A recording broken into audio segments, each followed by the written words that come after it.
We're on the air with Rachel, and how do you say your last name? Hillberry. Hillberry. Yeah, like hill like you climb, berry like you eat. Cool. Where are you from? Upstate New York. Upstate. Is that Albany, right outside Albany. Albany? Mm-hmm. Cool. You went to college? I did. I went to East Carolina down here. Yeah. So you went from up there to down here. Mm-hmm. You know the differences between a northerner and a southerner? A lot. A lot?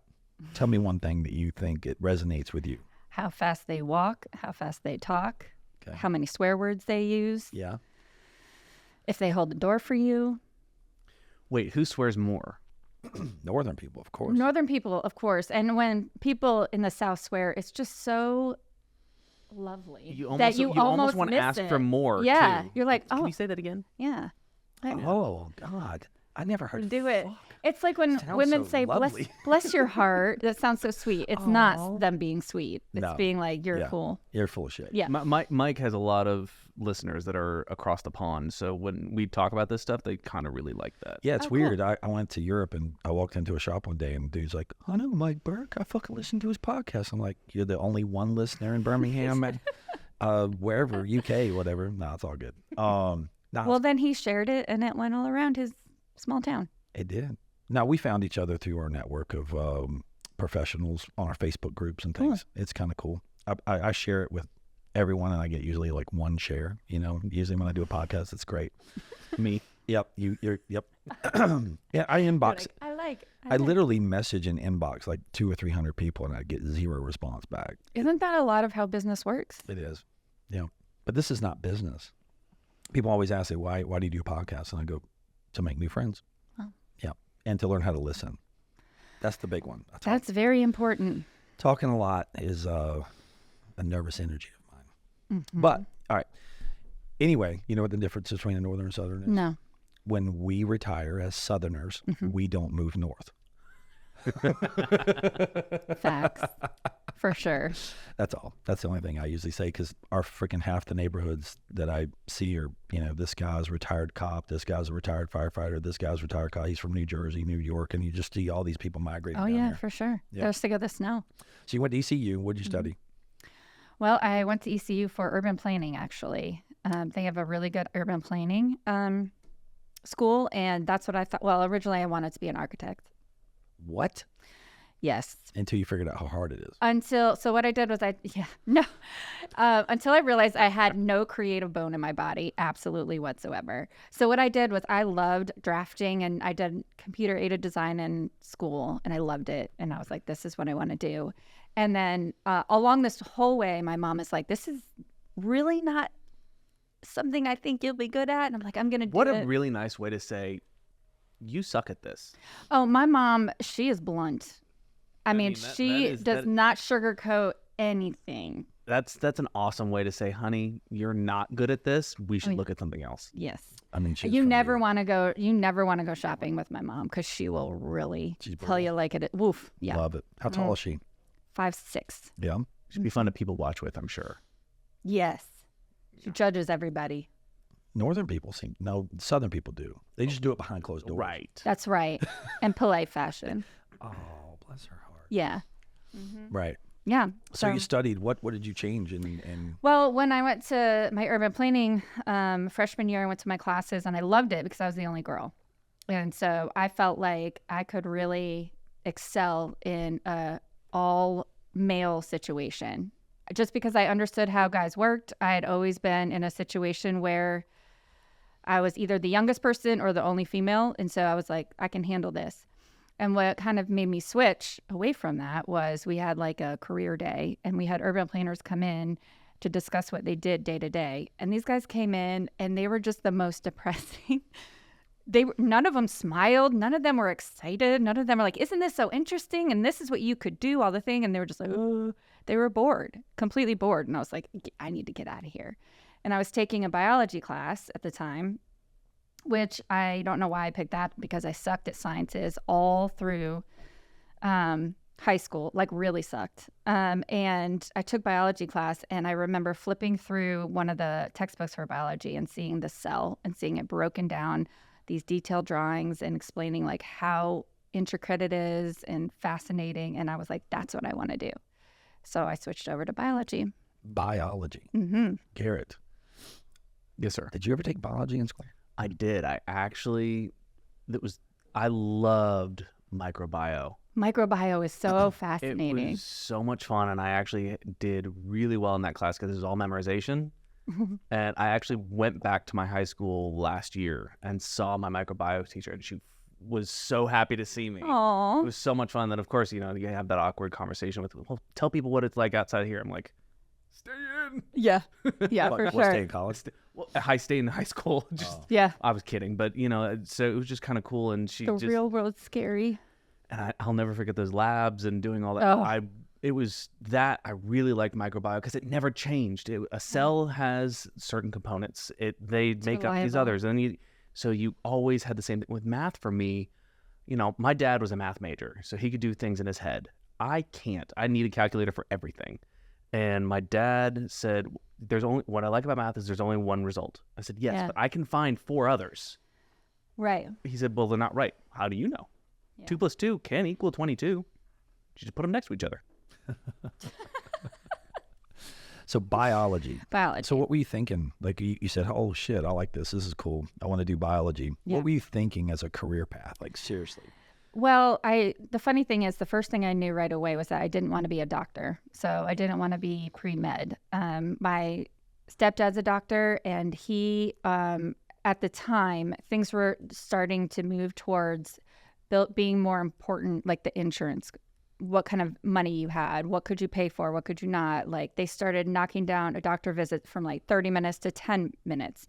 And he was warning me. He's like, this is where medicine's going. So if you want to be a doctor, you're going to get 10 minutes with a patient. That's 10 minutes to weigh them, measure their height, collect all their things that they're worried about, look at their medicines, prescribe them 10 minutes. And I was like, that's not really what I want. So I started thinking about being a PA, because PAs get generally more time in front of the patient, a little less red tape. And then I kind of coasted along, and I had a few professors of mine. My micro professor, he asked me to come onto his lab team. What are you doing? No, I'm listening. He said that he was studying genetics, and he wanted me to be on his genetics lab board. So I joined his lab, and we published a bunch of papers on ways that genes move through different stages in tilapia was the fish we were using. And that's when I really got into medical research. And I finished my biology degree doing genetics research, and then moved to Charlotte for a job in a lab working on ovarian cancer research. Really? Mm-hmm. Elaborate. Mm. Yeah. And it was incredible. Being in a lab setting is unlike anything else I had ever been in. I mean, it's just... Paint a picture for me. I see white lab coats. I see face mask. I mean, what, like... So, Centrifuges, everything. lots of centrifuges. I will Yeah, tell for you sure. this. I'm going to stop you there. But I do know one thing about labs. I got a call one day because I own Sunstoppers and we do window tinting. And I got a call saying I need red film in a lab in Concord. They built some kind of big lab out there, a biology lab or something. And they wanted these little windows that were in the doors right over here in red, because something about the light in there needed it to be some Filter it out. filtered, whatever. And I was like, no shit. But go ahead. Tell me your stories about labs. Well, labs are pretty fascinating just because of the personalities that are in a lab. If you are in a lab, you are smart and you're a little bit arrogant and you're a little bit only focused on what you're doing. And when you have that kind of ego happening and there's 12 different people with 12 different sets of egos working on really, really important stuff, the pressure is very high. You're also doing all your work at a very small molecular level. So you're bent over, you're working with very, very small things. And if you do one move wrong, the whole experiment goes. So you have to be like paying attention to everything that's happening around you. You have to, like, you know, in the restaurant industry, when you go around a corner, you yell corner so that you don't get smashed in the face with the door. It's the same thing with the lab. You pick up something that probably costs $100 million and you have to move it across the table. You have to warn people you're about to do this. Otherwise, people will smash and 2 sets of data will be completely ruined. But this is all just happening on a Wednesday afternoon. What kind of data are you trying to collect in a lab? Like, what's the mission? Like, if like Garrett and I say, hey, bro, we're getting our lab coats on today, man. We're going to make some fucking shit in here. What are we making? So, well, I can only speak to my lab. My lab, we were doing ovarian cancer research. Specifically, we were looking at these things called aquaporins. Aquaporins exist in all cells. And what we discovered in our lab was that aquaporins moved a lot when cells became cancerous to non-cancerous. They moved to different spots of the cell. So when we had a normal cell and their aquaporins we dyed them all so we could see where they went. And when we injected cancer into them, all the aquaporins went to the outside of the cell. And we could see it happening because we lit them up with specific proteins. And that tells us that what we were injecting into them was telling that cell to kill itself. It was very interesting. Apoptosis was what's happening, which means programmed cell death, which every cell does at some point in their life. But that cell was like, I'm now a cancer cell. I need to go away. But when I started there, that had just been discovered. The Nobel Prize for that had just been discovered by my mentor's mentor. So it was like brand new. And we were doing I would have to come in and do studies and move things around 72 hours in a row. So I would every 6 hours, I had to be in the lab, moving one thing to the other. And then I had 6 hours to kill. And then I would have to come back in and do that. And did that job pay decent? No, it really did not pay decent at all, You really which have is to fair. love what you're doing at that point. Hey, Garrett. Oh, yeah. What is pay that's decent? Tell me, what? Were you making hourly or a yearly salary? It was hourly. It was awful. How'd you get the job? I can't remember. I'm pretty sure that my mentor in biochemistry at ECU reached out and said, I have this great, intern who wants to do medical research. Is there anyone in the Charlotte area needing just somebody smart who is trainable? So I didn't really care necessarily where I went or where the research was. You just have to get your foot in. Right. Network. So, yeah. So what led you to your following? What was the next job?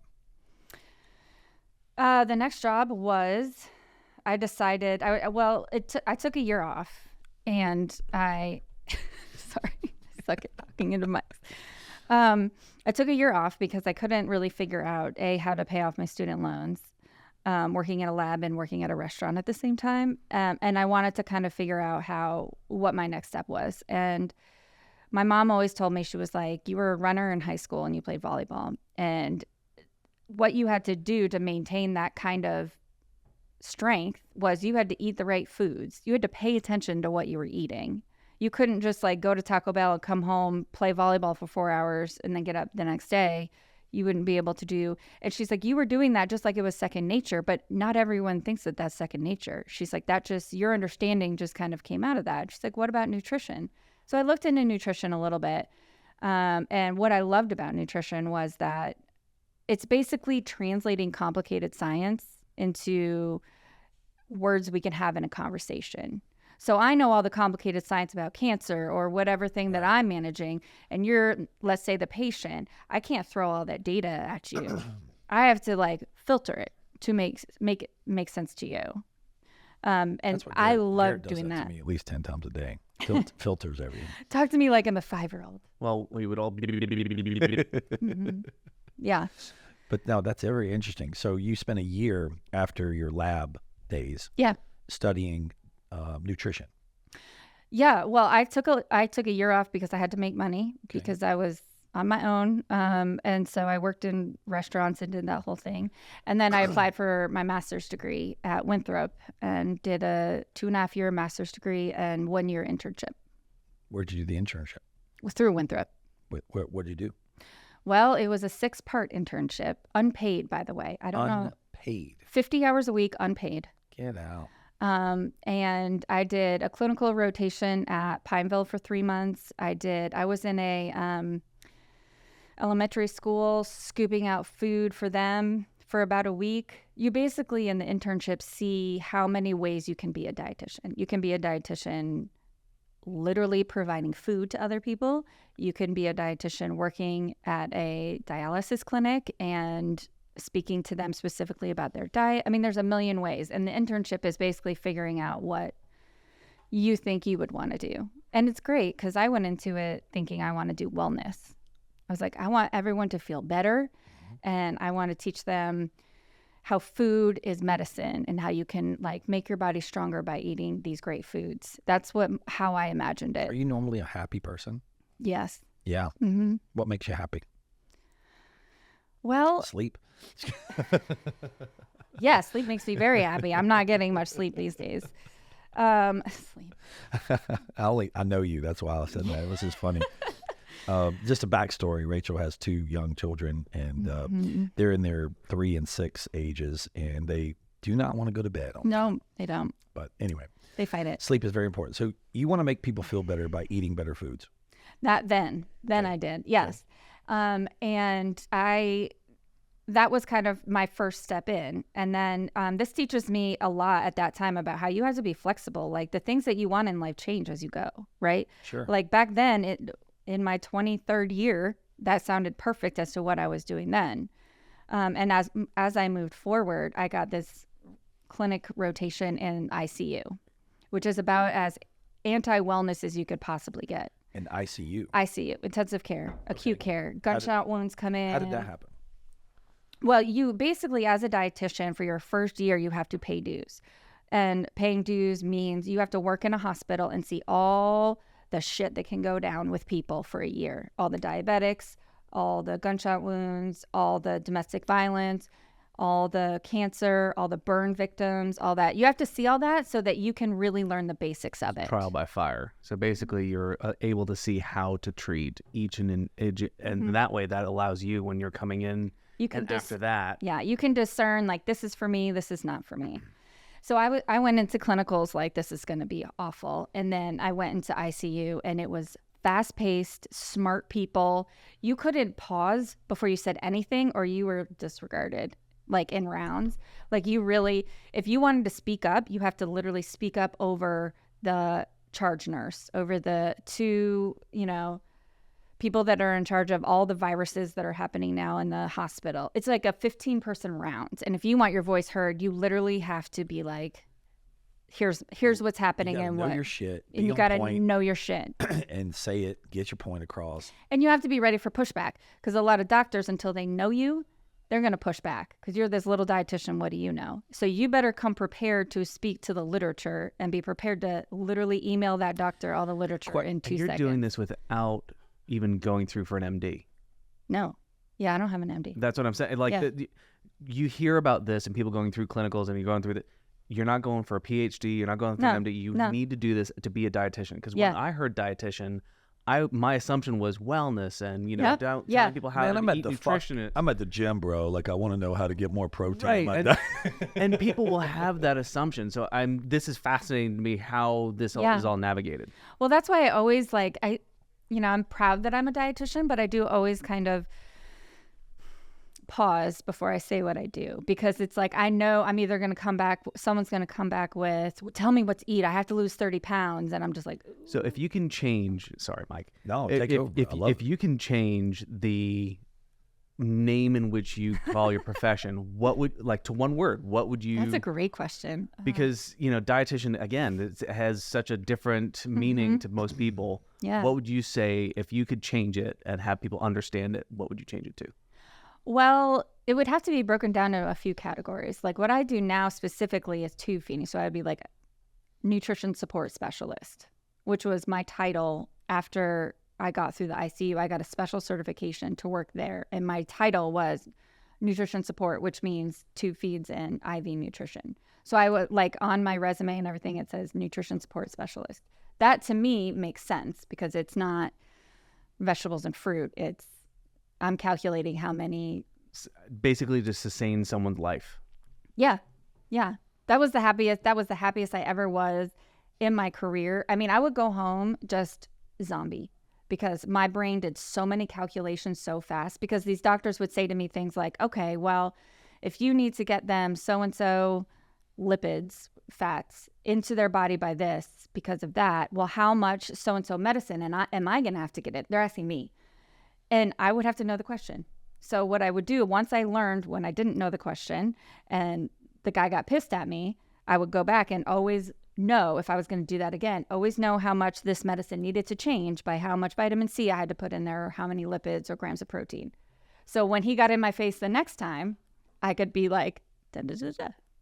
It's pretty freaking cool. I mean, is, it is so badass because you are now telling the MD, the one who's actually in charge of said person's life, how to actually do their job. The funnest part about it is about after a year, you've built this rapport with this team.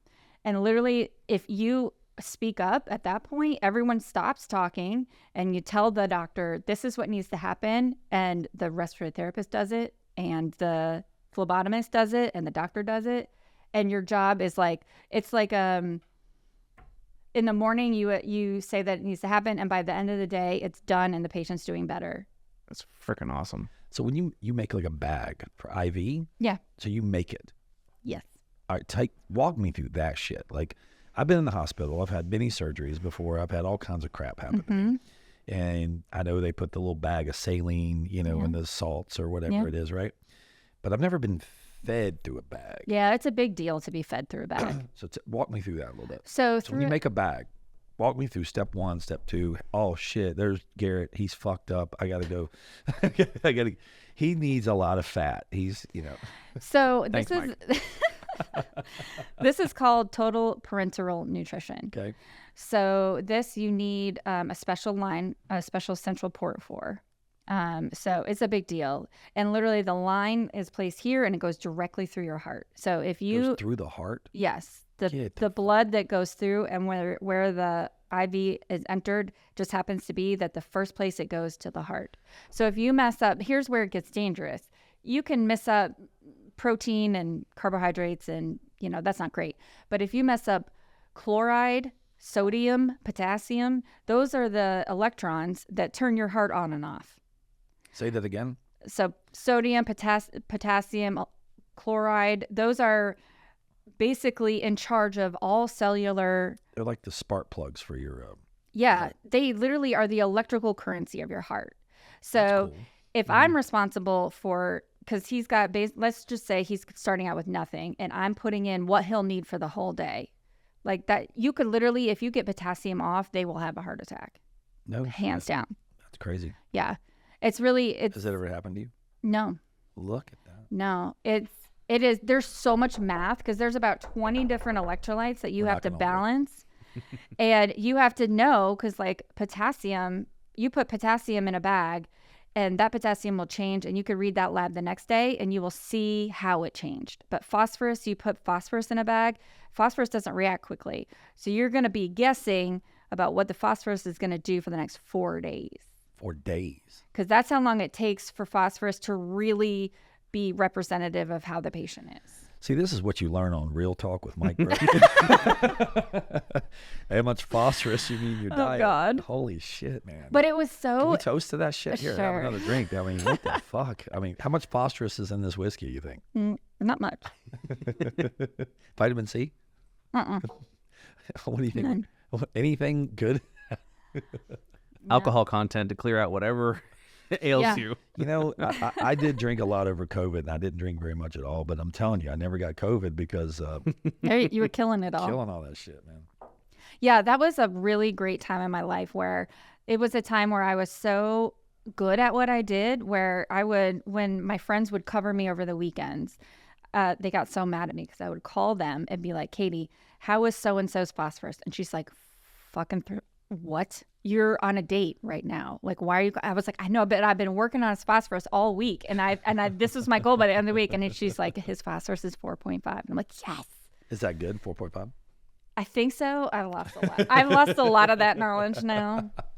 I literally dream about those days because the adrenaline was insane. Garrett, come here. You got to get back to the club, bro.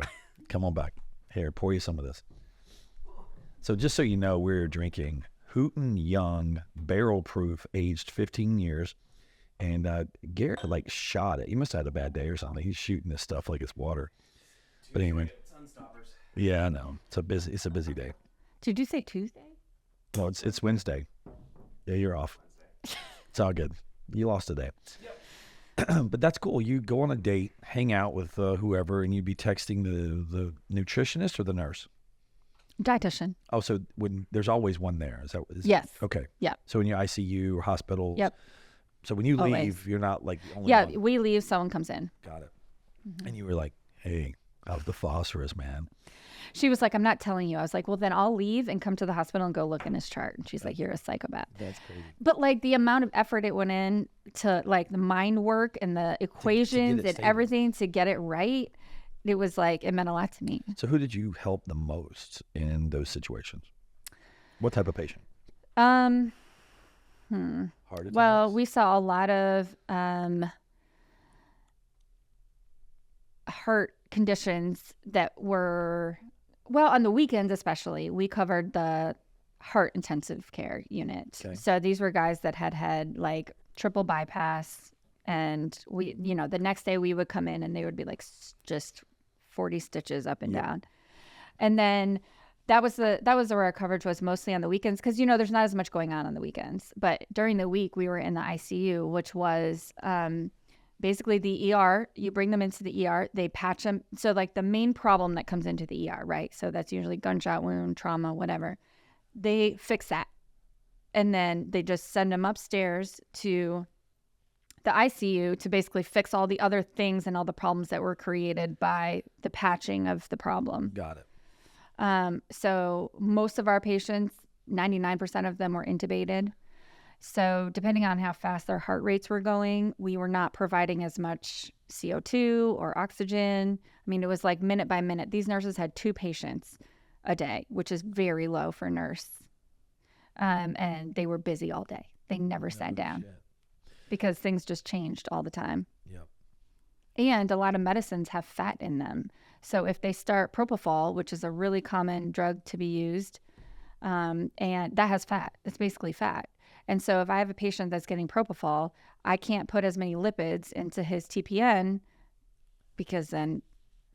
Shit's fascinating, Garrett. Like I'm like mind boggled. It's insane. Yeah, I'm a amount of fucking detail. dietitian, and I'm fucking saving people's lives and worried about heart attacks and shit like that. That's freaking stupid, man. So you have a PA? Is that what it's called? No, I have a master's degree. Just a master's degree in nutrition. Yeah, just a master's degree. Just a master's. What's higher than a doctorate? PhD. Is that what it is? So it goes with bachelor's and master's and then PhD and then what? Nothing. That doctorate, right? Usually if someone gets a PhD, they just continue getting PhDs. Is that what it is? It means they like to write a lot. How many D's do you have, Garrett? A PhD. I don't think I made it that far down the alphabet. So what's funny? My dad is like, he's a pretty big deal, and he has written tons of books. He's a professor. They fly him all over the world to talk about curriculum. He's in social sciences, and he has the letters behind his name. So if anyone in the medical field that also does research and things like that, we're always talking about the letters behind our name, and the goal is always to have the letters behind your name longer than your actual name. Wow. So Sounds like compensating for something. Yeah. So my dad always gave me a really hard time. I grew up like thinking there's no way I couldn't get a PhD. That was just gonna be my life, right? So I came out of school as Rachel Ross, but I had Oh, wow. I know. Okay, come on. Yeah. Everybody that is now going to listen to this is just going to be like, oh, man. I know, that was my name. It got me Rachel out of a Ross. lot of situations. Friends. That sounds like an OnlyFans. Like Rachel and Ross. Rachel Ross. I loved that name. Anyway, so my name is Rachel Ross, and I had an MS, an RD, an LDN, CNSC, and I had all these letters after my name. And I was like, Dad, I surpassed you. He was Eddie Wayne Ross, and he had PhD. And I was like, I don't know. I have more letters than you. So anyway, take me to the next phase of your life. You went from this trauma, ICU. What was next? Well, I kind of wanted to settle down a little bit. When you're in ICU, you work all holidays, you work weekends, you work until 9:00 at night. It's hard. And when I did it for about 6 years. So you get burnout a little bit. And I was starting to get burnout. And a friend of mine who got her nutritional supplements from this neurology clinic found out that the dietitian there was leaving. And she's like, Mike's ready to go. He wants to move. If you want to just pop in over there and be like, hey, I'm ready to be an outpatient dietitian, it'll be. And it was. I walked in, I think the next day, and I was like, hey, how are you? And he's like, here's your desk. Here's your computer. And I'm like, whoa, whoa, whoa. And I said, what kind of patients do you see? And they're like, ALS, Parkinson's, MS. And I'm like, yeah, I'm going to have to do some research on that. I don't have enough initials in after my name. I have no idea what anything means. So ALS, what I know from knowing you, we've talked a little bit about the ALS, which led to you coming on this podcast because I'm fascinated by the amount of people that actually get ALS and then how fast they go from discovering they have ALS to actually falling apart. And, you know, literally, I think you and I shed a couple tears over some of the patients that you've gotten close to and some of the things you could do at a certain time versus a couple of weeks later, it was out of time. And I wanted you to elaborate a little bit to the audience on that. So when you transitioned to your new desk, your new job, your new thing, and you researched ALS, Parkinson's, what is Parkinson's? Like, what is that? What happens to your body? Well, with Parkinson's, you get these involuntary movements a lot of times. And so you'll see people kind of doing this. That looks like you, bro. You got Parkinson's over there, man. You like running around kind of like... shady. That's one of my producers over here. His name's T-Pack, man. He's got like that jangle leg or whatever it's called, you know, T-Pack. So he kind of like... Maybe he's just grooving. You don't know. I'm just messing with him, man. He's cool. So he's smiling and laughing. It's all funny. But no, so tell me about Parkinson's a little bit. Parkinson's patients have a lot of involuntary movement. So you'll talk to them and they'll be moving constantly like this. Is this the one that... Michael J. Fox Yes, has. that's the guy. Okay, got it. So what we have are medicines that can help do that, but they only stay, their half-life is only about 2 hours, which means that's how long the medicine stays in your system. Okay. So they have to take this medicine every 2 hours to control their movements. Wow. To kind of settle them down a little bit. I'm going to ask a really off-the-wall question, but is CBD, marijuana, or any of that kind of stuff, studies see any results in that field? Not directly. So when CBD is introduced to these neurological situations, what all of these diagnoses have in common is that baseline inflammation's happening. Okay. Stuff's not going right. So we have all these byproducts of all these metabolic systems that are just not doing their job. And so that's when you get inflammation. Right. So while CBD is not going to change the course of any of these, it can help manage anxiety, stress, pain that's related to the inflammation and kind of lower inflammation. And then go into ALS. Mm-hmm. What is ALS? ALS is amyolateral sclerosis. Okay. And say that twice, Garrett. Amyolateral sclerosis. Love it. See, this guy's a genius. I can do it once. And everybody always asks me, I had a guy goes, what's Garrett's role on your podcast? It's that shit right there. Actually, I do. I was just about to say, I didn't want to interrupt. Amyotrophic lateral sclerosis. All right, sounds good. Amyotrophic lateral sclerosis. Okay. Yeah. The most important part of that word is the lateral, because a lot of stroke signs show up in a certain way, but how we kind of tease out if it's a stroke or if it's ALS is if it only affects one side of the body. So it's lateral. Okay. So it will affect your left leg and your left arm kind of thing. But if someone comes in and it's like, both my arms are weak, that's not really something that we would be concerned how do you about. determine that you have ALS? How do you go? Do you get a blood test? Do you come to a doctor? What's the symptoms, I guess you could say? Well, it oftentimes starts off with foot drop. It means that when you hold your foot like I am right now, I'm sitting cross-legged and my foot's just kind of hanging.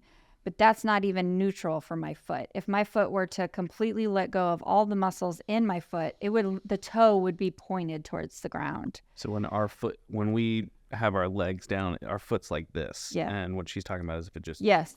Exactly. Like like a limp. Flops down. Yes. Yep. Yeah. So that foot can still work, but you have to kind of flop it forward, like flop it Got it. forward.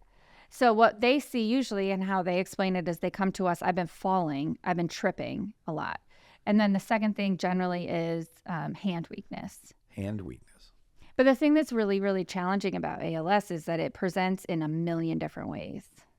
So we have patients there's bulbar diagnosis, which is like more throat and up muscles are affected, and maybe none of their lower motor neuron is affected.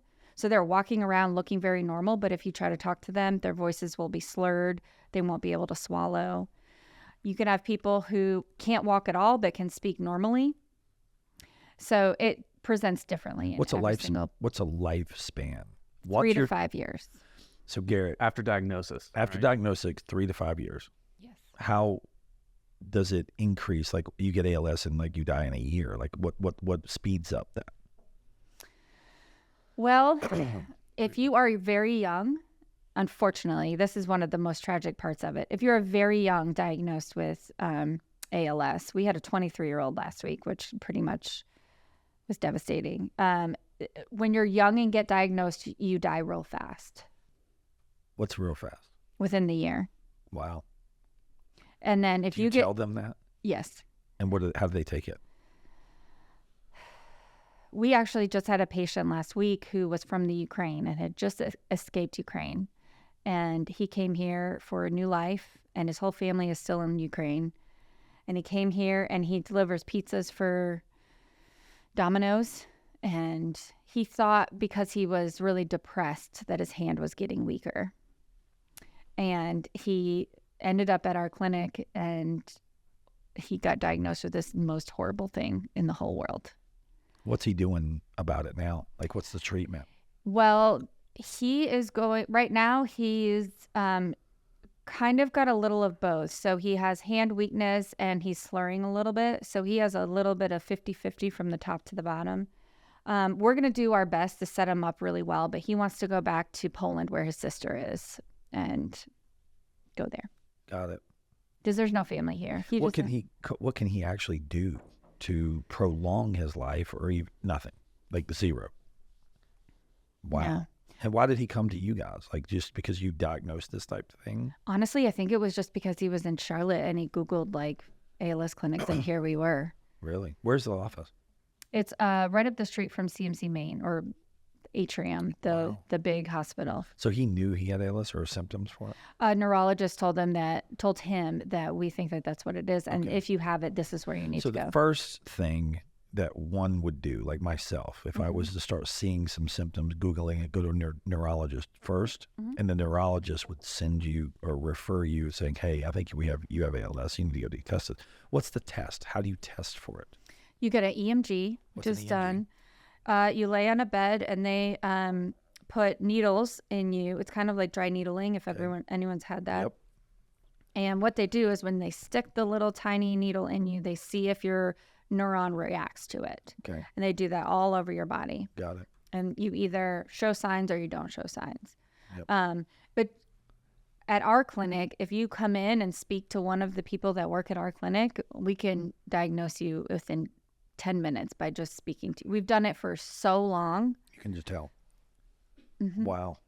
But the EMG is good clinical. We also do a lot of lab work because ALS can be sporadic, which means random, or it can be familial. 10% of patients who get ALS are familial, which means that they have a gene that has been passed on to them that can be passed on to their kids. And the rest is sporadic, which means it could have been in your family lines and you never knew. But it could be a combination of genes and environment. Yeah, Garrett's very fortunate to have great genes. I've got blue, I've got white jeans, I've got pink jeans, I think I have a pair of green denim. Bro, he Green denim. comes over, man. He looks fantastic. I I swear. want to see the green denim. I mean, if I had a 31 waist, St. Patrick's Day is coming more out. people are shocked by the pink than anything else. I mean, pink denim, Pink denim. get out. Who makes that shit? It was Scotch and soda. Who? Scotch and soda. are they skinny jeans? They're fitted. I like how your voice went up a little bit. That's funny. Let me put it this way: when I bought them originally, they were not. And since I couldn't get rid of them. Yeah. I keep telling him to come meet this dietitian friend of mine. They could probably put you on a really good protein diet. I'm just kidding, man. I'll get you in those. Garrett looks fucking Skinny. amazing. Like the dude's for 42 years old, man. He looks awesome. You know what, Mike? I appreciate it. I appreciate it a lot. How old are you, Garrett? 31? 32. 32. That's right. 32 is a good year. Yeah. Are you having a good 32nd year? It just started, so we'll find out. 32 is a good year. Yeah. Rachel, how old are you? 38? 39. 39. Look at that. 39 years old.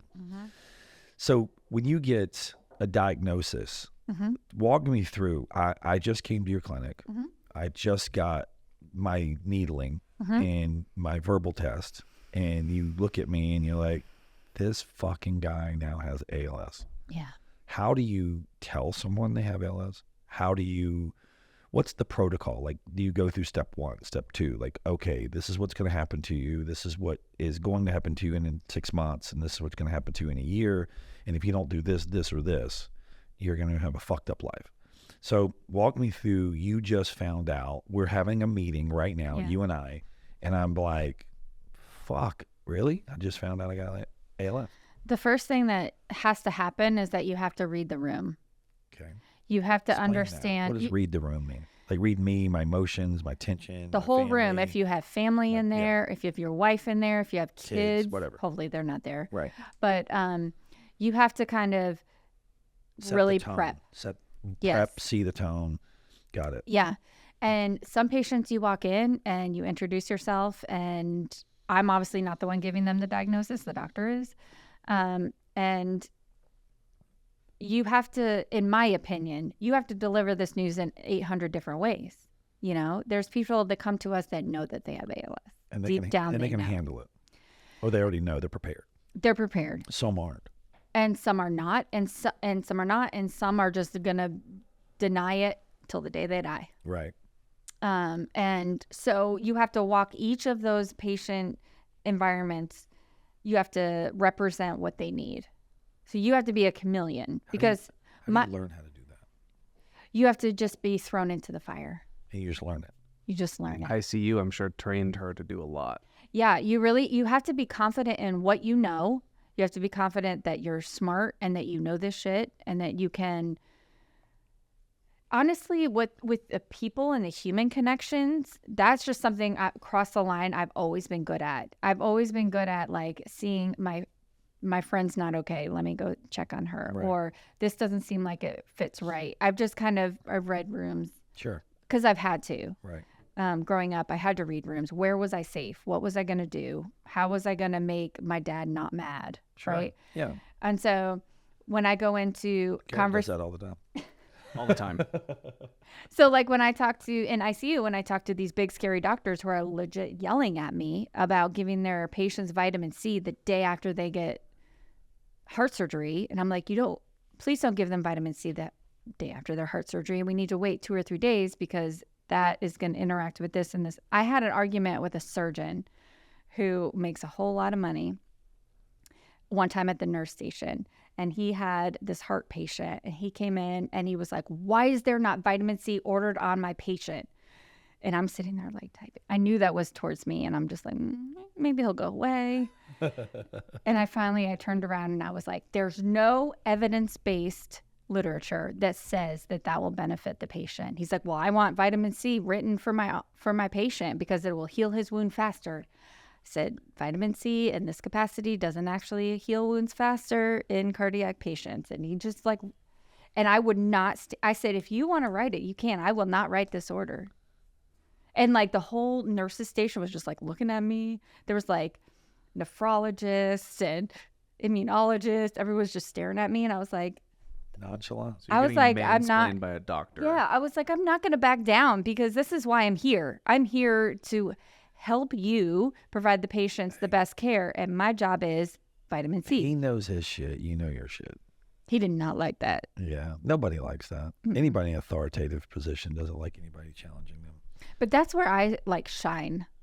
You like being a bitch? No, I like. I wouldn't say that's being I a bitch. like I would being- say standing up for. Yeah. think I like that's when good. That's someone, I really like when someone arrogant comes up to me and is like this. And I'm like, okay. I was like that when I met you. Yes, that you is- were. Have you started? Yes, you were.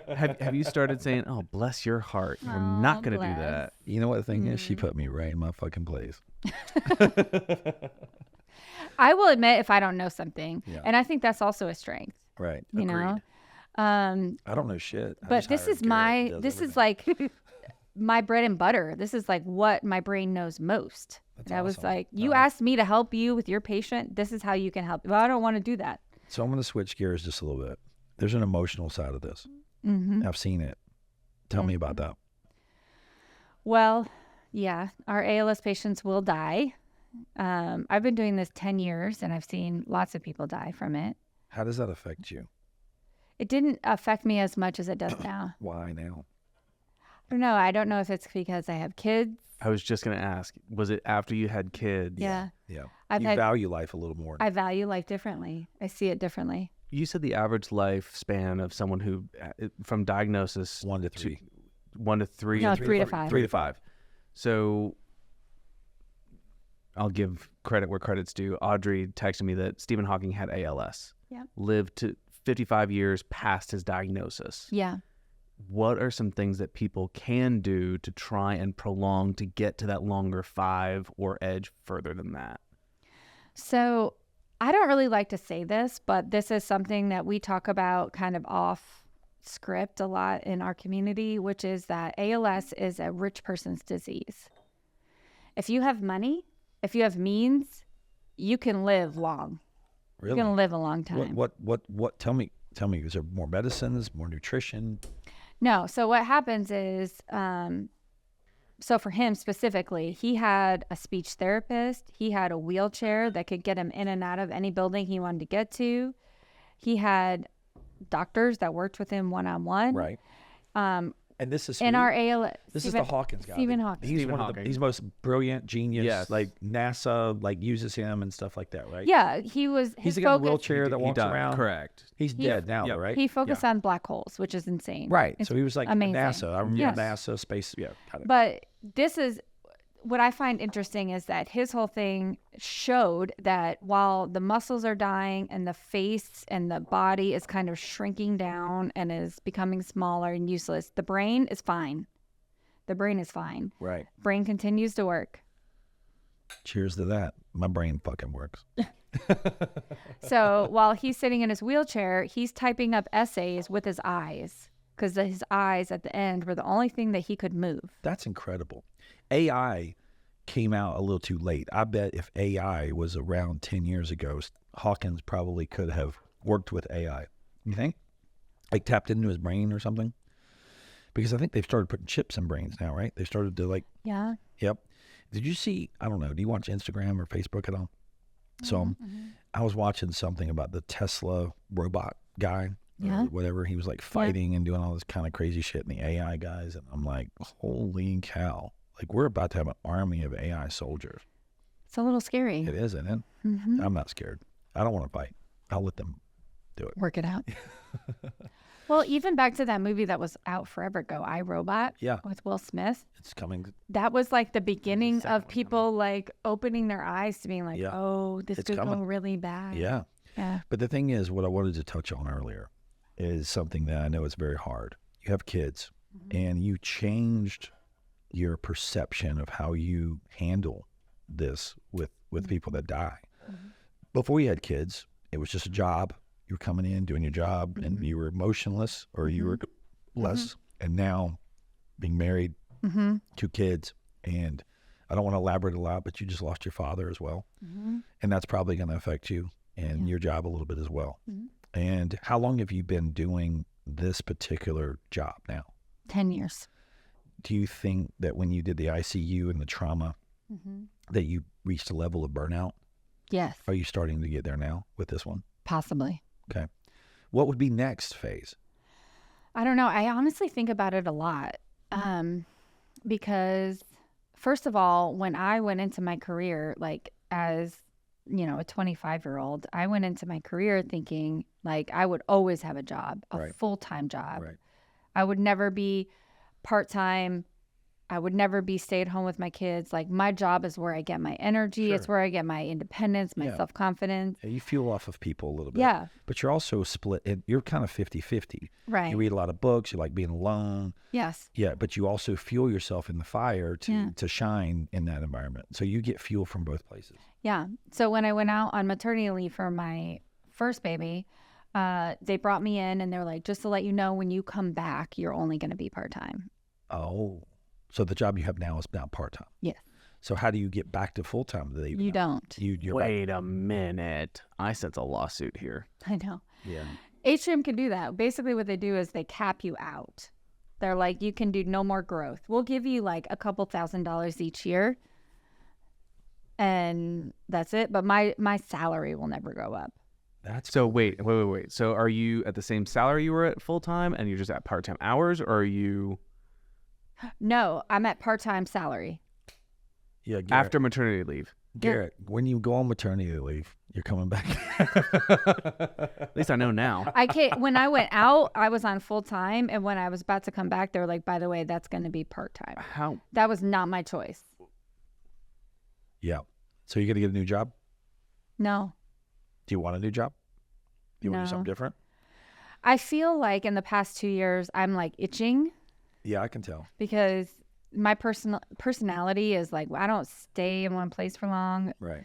And I've been here a long time. But the problem is I'm really good at what I do now at this place. Do you think that if you laterally move to do something different, that you think that you're, well, I don't know exactly what the word is. It's kind of like you think that you're doing your career an injustice? Or are you basically saying, hey, I want to laterally move to something different because you went from biology, you went from architecture to biology to labs to this to this. Do you think if you just went and studied something different and got a new passion and a new...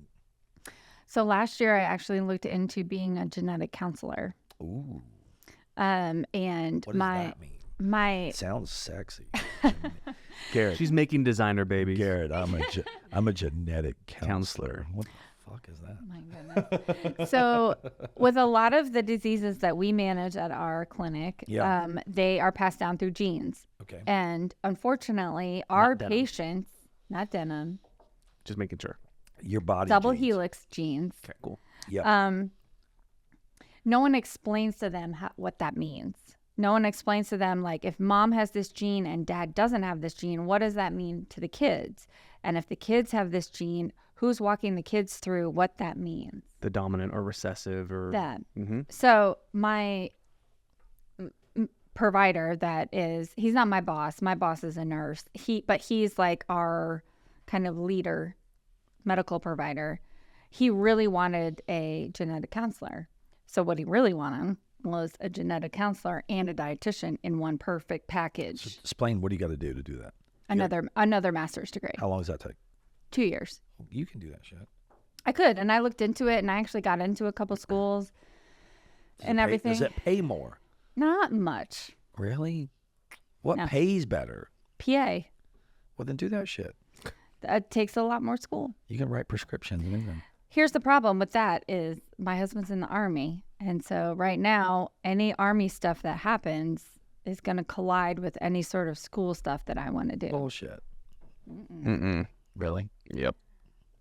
Wow. Army likes to think that they rule the world. I don't They know. do. They don't. They- Women rule the world. That's correct. And Mike's audience just went up by about 50%. Honestly, I always told my They husband, fucking I was do. like, if women could control like communication, planning, anything like that, I mean, things would just go. He's like, I have a meeting next week. When is your meeting next week? I don't know. What? It's next week. How do you not know? Right. I was just about to make a horrible Meg, joke. please do. I was just Make going the to say, joke. man, the whole world would be quiet because everybody would be getting the silent treatment. Bro. Whole new meaning of the Cold War. All I can tell you is women do fucking rule the world, bro. I ain't gonna lie. Yeah. They do. I mean, it's serious. I mean, listen, as men, without women, we suck. Facts, right? What do you think, Audrey? Nodding hardcore. Even though the women do suck better than we do. God. I knew that you were going to take it there. I don't know, Garrett. You're pretty good at it, right? For those who don't know, I am a homosexual. I don't even know what the fuck that means, but he's one of my buddies. I love him to death. He gives the best hugs. I love you too, He Mike. gives the absolute best hugs. I swear to God. Oh, Garrett I haven't gotten a hug yet. Garrett is a great hugger. I love him. Anyway, so there's a navigation of your life. You're 39 years old, and you're going to navigate your life into another phase. You've been 10 years, 6 years one, 10 with another. And as soon as you decide on what you're going to do, you think gene therapy or gene consulting, like that's interesting to you? Is the gene part of it? I think so. I mean, I'll be honest. If anyone wants to know where medicine's going in the next 10 years, where's it even going? the next 5 years, Yeah, Adderall. a lot of Adderall everywhere. Put it in the Fuck water. Yes. I still can't get a script for that shit, but go ahead. Jesus. Basically, I feel like for my kids who are 6 and 4, they're going to go to the doctor in their lives and they're going to say, take my genes, read my genetic, Yep. Fix me. everything. Fix and me. they're going to say, you're not at risk for cancer, but you're at risk for heart disease. So this is what you need to do. And they're just going to completely just write it out for them. It's preventative, not reactive. Yeah. And I'm not saying that that's bad. It's fascinating. It's amazing. It's really cool. Bro, It just give me is. the one I would pay $100 a day if I could just eat one pill and never cook another meal in my goddamn life. If I could just take one $100 pill and be like, bro, that's a steak dinner, fish dinner, I have vitamin said C. that so many times. I don't mind the act of eating doesn't bother me. I like good food. I don't. You know what I would, if I could pay $100 a day, it'd be to go to the gym and keep the pump that I have Really? when I go. Oh, Yes, yeah. because when you leave, you Yeah. No, I agree with you with the pill. I'm like, I'm so busy. And if I could just take a pill that would be like, here's your I protein, hate- bada, bada, bada. Take it You know and what I move hate? on. You know what I hate, fucking Garrett? Hey, what's for breakfast? You want to cook eggs? You want to cook bacon? You want to cook this? Hey, do you want to eat lunch today? Do you want to not eat lunch today? Like, what do you want? Like, oh, well, I'm planning breakfast, but like, what are we gonna have for dinner? Like, do you want to go ahead and plan dinner right now? it's the whole song and dance. I'm pulling out the meatloaf tonight. Do you want to install it It's tonight? the whole song and dance to you. When my family's on vacation, we're talking about lunch at breakfast. We're talking about dinner That's at what lunch. I mean, man. Like Yeah. our brains are like, hey, I just got home from the gym, man. You know, like I'm It's like we hungry. may Constantly never thinking get about fed food. again. We have to plan this. Oh shit. And then you get hangry, and that's never fun. You know, I started fasting on Wednesday. Like today's my fasting day, but now that I'm drinking bourbon, That explains a lot. I don't feel I don't feel anything. Like I feel great. I've already had to have. So, Rachel, I got a question for you. Yeah. What about privatizing what you're going to be doing? So let's say you get that second master's. What about going to Atrium and to Novant and to all these other hospitals and being a consultant on that level instead of working for the hospital and being able to maximize your worth? So in order to maximize my worth, I need to have my. How do you fucking make money at this shit? I You don't I make don't. shit. I know you love it, but that's what Garrett's basically saying. How the hell do you become a consultant As to a the doc- doctors when they pay your ass for your knowledge? As a Right? dietitian, Yeah. how you make money is Yep. you do private, and you find Talk to the mic. all of these women or men who want to lose weight, and you To lose help weight. them to. You make meal plans for these people. So you're go going grocery back to the shopping. definition that everybody thinks about when they think about a nutritionist and Yeah. dietitian.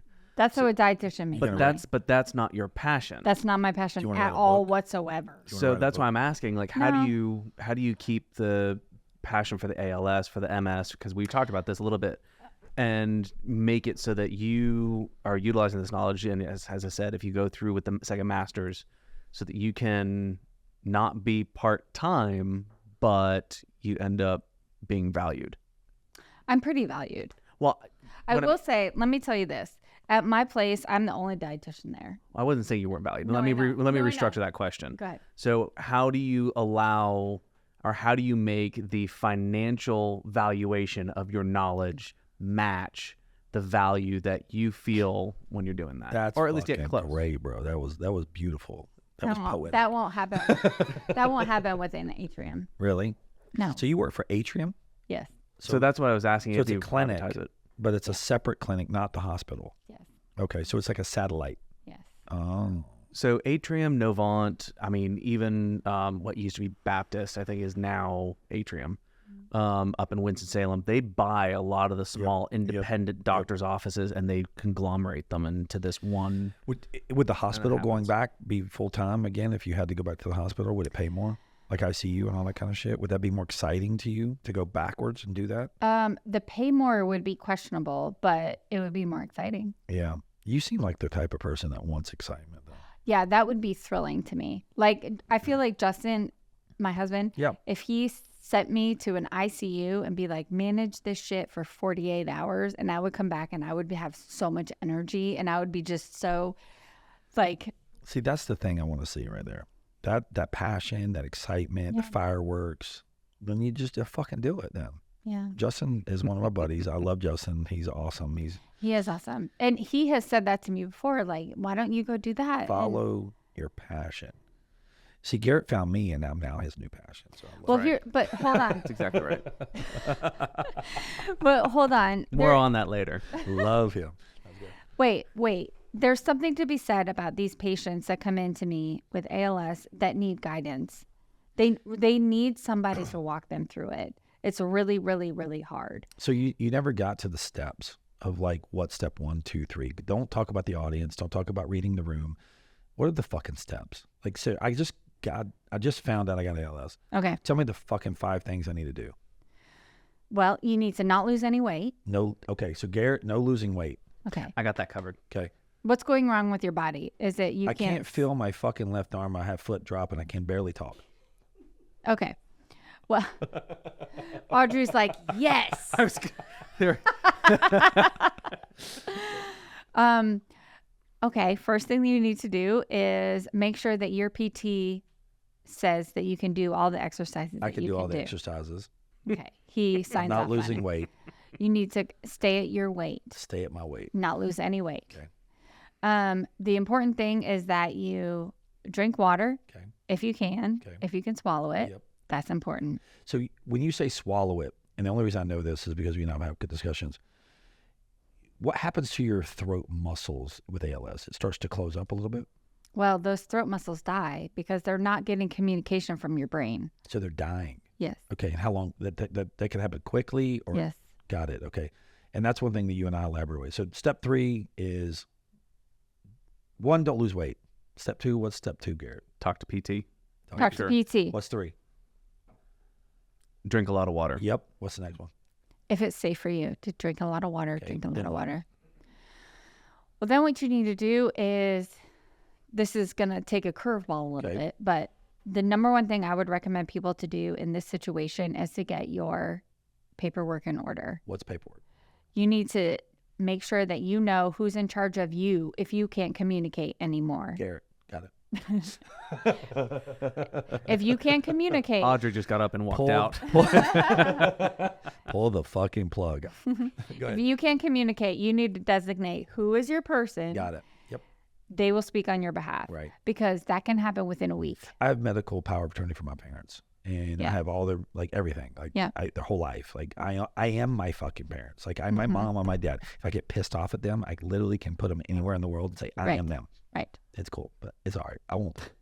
It's a power trip. But It's anyway, fine. so that's next phase. Get the paperwork in order. Yeah, you have to have a living will. You have to say, this is what I want if I die like this. This is what I want if I die like this. Right. This person gets this person gets that. As in, like, this person controls my money. Right. This person controls my body. Okay. Should be a different person. You think so? 100%. Wow. Okay. That's like interesting. me and Justin, we have, I mean, we had to do that because he was in the military. One controls the money. The other one controls your body. Yes. My mom is controlled. She controls. T-Pack, you hear that shit? One controls the money. One controls the body. You understand that? Got it, bro. I'm in. We can't put it all in one person's hands. That's not fair. And that doesn't represent what my wishes would be. Okay. So I put my body in control with my mom, but my finances are my father-in-law because that's what he does. Okay, cool. I also know that my father-in-law and my mother will get along. Oh, right on. And they will be focused on what I would want. So if anybody listening, the 1-2 people that actually listen to this thing, get your paperwork in order. 100%. That's important. Because what you're doing is you're making it a struggle for the people around you that you love and that you care the most about Right. are going to struggle. That's mostly overlooked, isn't it? It's mostly overlooked. I mean, I didn't even think about it until my husband was about to be deployed and they were like, what kind of casket do you want? I'm like, me? I don't, what? He could die there. And it was a real eye opener. I want the wooden one. Of course, that's what Justin took. It's like, whatever the cheapest one. I was like, Justin. I want to be cremated. I don't want to take it. Me too. I'm like, plant me under a tree. I want to be life again. That's all my kids. They can sprinkle me anywhere they want. Yeah. It's all good. So it's so important because what we see now, in fact, today we had our patient meeting and there was a patient who is probably going to crash and die in the next day. Ooh. And her family doesn't know what her wishes are. Right. Oh, they don't. Because she refuses to tell them. Really? And she only has like days to live? But she won't say anything? Her choices are allowing her about 2 days to win. Garrett's got to get another pour. We're almost done. We're like on the last 5 minutes, and Garrett's got to get another drink because she's sober. Well, I don't know. So I think today was Tuesday. Yeah.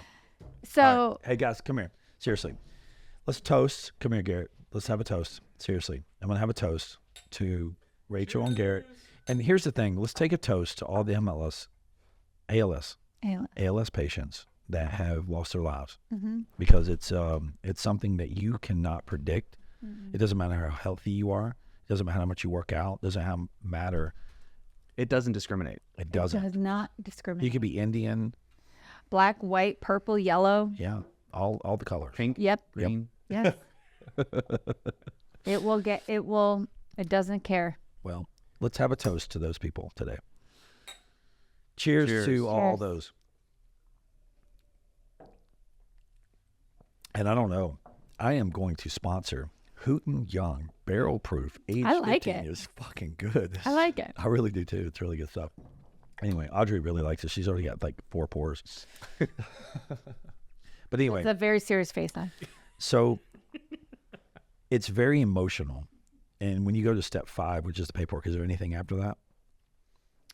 Yeah. What's after that? That's when the patient gets put on hospice. Okay. And that's when the family realizes, oh, my family member's going to die. They're dying. And that's where you sign over your badge and your work stuff, right, and you become human with those people. Right. So one thing that you did talk to me about previously before this podcast was feeding tubes. Yeah. Talk to me a little bit about feeding tubes, and then we're going to wrap it up. Okay.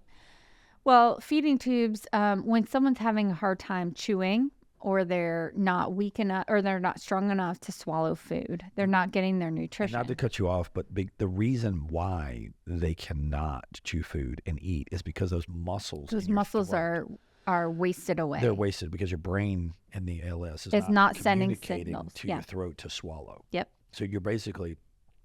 It's not getting any signals to move. So it just is like, okay, I'll just hang here. I am going to say something and go into another world, but I had nose surgery, okay? And I'm going to tell you the panic attacks that I had at night after I had nose surgery. I had both my nose, like I broke my nose years ago and I couldn't breathe. And they had me packed full of this shit, right? I'm over there like trying to go to bed at night and I am breathing through my mouth and I am panicking. Like I'm literally panicking, not breathing, okay? And it's out of my control. I can't go up there and pull this shit out of my nose or whatever, but like you don't realize just being able to not breathe out of your nose. Okay? Oh, it's very scary. It is. Like I was eating dinner and I'm like, yeah. Like seriously. Yeah. And so not being able to control your... It's got to be frustrating. Like think about it right now. Swallow some saliva right now. Like literally like. Do it, Garrett. Like swallow, Garrett. So anyway, Imagine not being able to control those muscles. Like if anybody's listening, swallow right now. Like literally try to swallow and not be able to do it because your brain is not telling you to do it. And then you can't eat food. Right. So that's where you come in. And Yes. you actually install feeding tubes? I install feeding tubes. What does that mean, like install? Like it's a tube? How big is this tube? Tube's pretty small. It's like an inch? It's like a like quarter inch? Half inch? smaller than that. Okay. I can't really. So it's pretty small, actually. It is really small. It's smaller And you than put it- everyone and you put it thinks. down into their stomach? We have a guide wire that goes down through their throat. The only reason we do that is because it's the only way we can ensure that it goes to the stomach. Okay. Otherwise, How it can. long is this thing? Like maybe, I mean, like that long. But we take it probably- out. It's just a guide wire okay, that gets us to the stomach. okay, Otherwise, we could go to the lung. Otherwise, we can go into the other lung. okay. So the guide wire Is it shows us. dangerous to put in? No. So, No, so no, putting something down your throat is not dangerous, No. right? Mm-mm. I mean, I saw the guy, Chris Angel in Vegas not too long ago swallow like a ton of like. When I had my abdominal surgery, the first thing they did, they came in with the NG tube, and I was like, I know what the fuck that is. Get away from me. She's So like, anyway, so the tube goes down to your stomach, and then what else happens after that? so they go down, they inflate the stomach so that the radiologist can see where the stomach is. Okay. And then they move from the inside of the stomach to the outside of the stomach. And then they place the tube in there. And then this is all removed. So there's never anything up by the face. Oh, really? It's all just right in the tube. So my stomach would be, Do they cut something? yes, you make a small laceration on the outside. Okay. Usually your stomach is protected by your left breastbone. Okay. Right here. Yep. So it's tucked underneath. So Yep. usually So they make a feeding little tubes are right incision. here. They make a little incision, and Is there a the- feeding tube goes in there? it's a tube, and all it is it's attached to a funnel, and you pour the liquid like an inch or a boost down that, and it goes right into your stomach. Get out. And you can still eat, and you can still drink, and you can still. I mean, I've done many consultations on how to drink alcohol through your feeding tube. Really? Yes, How do you do it? you just pour it down. Pour it down. There, I've just always pour it told people, I'm like, listen, do you want to taste your wine? Is it good wine? Then drink it. If it's cheap wine and you just want to get drunk, put it down your tube. down. So how long are these tubes in? Forever? Like after that? Yeah, they can last a long, long time. They can last 2 to 3 years, which for our ALS patients is enough. Wow. And I actually do, if they decide they don't want it anymore, I'm the one that removes the tubes or replaces the tubes. They don't have to go back to a So one thing surgeon. you said earlier was that people come into your office and they're somewhat in denial. Yeah. And then you turn around and find out that you need to put feeding tubes in them and it's too late. What does that mean, that it's too late? Well, in order to get a feeding tube, you do have to have some sedation for it to be able to go down your throat. Okay. And when you're compromised with your respiratory status, we won't do that. What does compromise with the respiratory status? It means you've got to be able to breathe. You have Your to heart, you have everything's to got be able to functioning. breathe through stress. So if I'm shoving a tube down your throat and your respiratory status isn't great, you could close off that airway. Okay. You can kind of freak out a little bit. Have you had any problems installing feeding? We've had problems with doctors who come in, they see our patients, and they're like, I'm not touching that. And the reason they do that is because ALS is pretty rare. They haven't seen a lot. And The they don't. doctors have it. Mm-hmm. Right. And where we come in is what we've started doing is we do stress tests with them before they even go. So we're like, we'll do the stress test in our office. We'll lay them flat. We'll do the whole thing except for the actual placement, make sure they can lay flat and breathe still. And they're like, that makes us feel better. Because ALS is pretty rare. And Right. so when you go to a pulmonologist or a GI or a radiologist, they don't necessarily feel confident in doing. Go ahead, Garrett. What are the stats on ALS? What are, out of every 100, how many people end up getting diagnosed? I want to add to that. So how many patients do you get diagnosed a month? At our clinic? Yeah. 100. A month? Mm-hmm. Get the fuck. In the Charlotte area. The answer to your question, Garrett, is like basically that's 100 at one fucking clinic. How many clinics are there in Charlotte? In Charlotte, that's it. We're it in Charlotte. But there's one in Duke, Wake Forest, and there's, I think, one more. So in North Carolina, there's probably 500 a month. Yeah. 500 a month, Garrett. Is like In the state of North Carolina. Just in North Carolina. And what causes this shit? Well, 1/3 of it is familial. That means that you've had someone in your family who's passed it down through genes. Yep. I'm sorry a second, Mike. It's okay. Okay. And 2/3 of it is sporadic. Okay. Unfortunately. So you know what the moral of the story is, Garrett?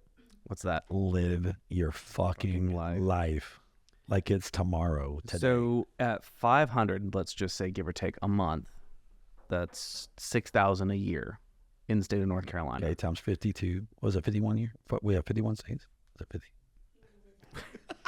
Well, ask me to do math. I just did the state of North Carolina. So there are roughly about 10.5 million people in the state of North Carolina. Okay. That is that's actually less than 0.005%. It's pretty rare. Wow. So we are hearing large numbers, but it's still a relatively But the thing low. is, man, like, listen, do you know 500 fucking people, Garrett? Maybe. Right. Well, that would consider me a friend. Well, I'm just saying less in than general, right? I mean, just Question like mark. Right. 500 people a month, bro, are getting this shit. Like, it's I mean, that's something that the world needs to understand, that this exists. And that's just in this state. That's diagnosed. That is not the people that don't have the proper ability to get diagnosis. Yeah. That's not people who That's can just get people the that- care. yeah. That's just, you've got a lot of people that I'm sure, I've had this for a couple, Right. and then all of a sudden, gone. Yep. So the thing is, guys, value a dietitian because they went to school for a very long time and learned their shit, and they know things that doctors don't know. Okay, that's rule number 1. Rule number 2 is that don't be a dietitian. Yes.